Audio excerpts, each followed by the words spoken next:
Boa tarde, um homem de 61 anos, funcionário da SEDAI, morreu após ser atropelado por um veículo conhecido como rolo compressor.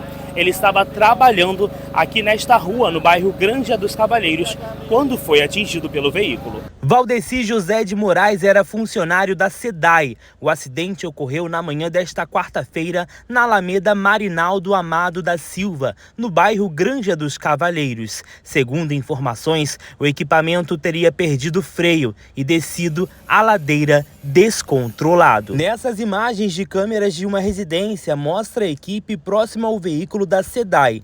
Eles faziam manutenção em uma residência. Em seguida, é possível ver os funcionários correndo desesperados. Reparem que Valdeci corre com uma pá na mão, mas não consegue desviar do veículo.